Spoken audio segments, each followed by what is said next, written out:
Inside this box, I have the Fitbit One, which replaces the Fitbit Ultra. And don't be fooled by this gigantic and somewhat dangerous looking box. The Fitbit is tiny, and you wear it on your body when you're exercising. All right, let's get it out of here. Wasteful packaging. So you may remember last season, as I mentioned earlier, I tested this guy against the Nike Fuel Band. There were a few things about it that I didn't love. One was its lack of wireless charging unless you were within a few feet, 10 feet, I think, of the base. That is fixed in this version. And it also gets sweat-proof and waterproof, which I actually think is a huge improvement. Water resistant. Okay, it comes in black and burgundy. We got the black model. Ooh, it is small. At first blush, it's very obviously smaller than the initial Fitbit. And this guy just basically clips on to your clothes somewhere. You wear it all the time when you're walking, when you're working out, when you're sleeping. It's pretty much fitness data porn. Okay, not loving this packaging. Nothing hip or cool about all this like plastic junk. Really? Oh my God, this is like a child's toy. All right, this thing goes like this. Oh, there we go. Okay. Here you have your guide to the Fitbit hieroglyphics. One of my least favorite things about it is that the feedback mechanism is just completely baffling. You get a flower that grows the more activity you do. And then look, if you just press these buttons, you get a series of different numbers. They're just slightly different from the other ones. Whatever, Fitbit.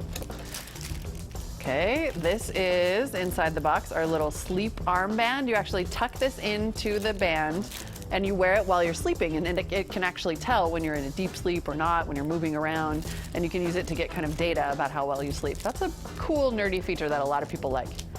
And I personally think that sleep is a much overlooked component of your overall health.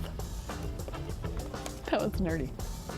Ooh, all right, there's a new little case for it with a clip. That's probably what helped. This is probably why it's water resistant, because now there's a rubber case for it. Here's our charging cable for the dock. This is actually nicer and much tidier and smaller than it used to be. Oh, well, that's a short little cable. Okay, there's no power adapter here, so you're just gonna have to plug this into your computer and charge that way. Okay, let's get the actual Fitbit out. I was stalling because it appears to be attached by many, many little annoying plastic things. No, not so bad. There we go. Okay, Fitbit, look how tiny. See if it'll come on. Ah, there we go. Fitbit. Man, this is small. Now I know that that's a plus in some ways, but one of the things that happened to me a lot with the original Fitbit is that I left it places and or lost it. It's a little more easy to keep track of, easier to keep track of when it's in this little thing here. There we go. It's already wanting to measure my steps. Look, it's taken 248 steps since it was born. It's like a baby giraffe. All right, let's go through the specs. Specs on the Fitbit are pretty straightforward. I mentioned it comes in two colors, black and burgundy. It has this OLED display. Battery life is great, 5 to 7 days before you have to charge this guy. You can get Fitbit software for both PC and Mac. When you sign up at Fitbit.com, you can track and log your activity, your food, your sleep, your water intake, your body mass, and your weight. When you press the button on the front of the Fitbit, you change the display, and it cycles through steps, distance, calories burned, floors climbed, this is just an estimate, and the flower, of course, which grows and shrinks based on your activity. There is also a handy little clock.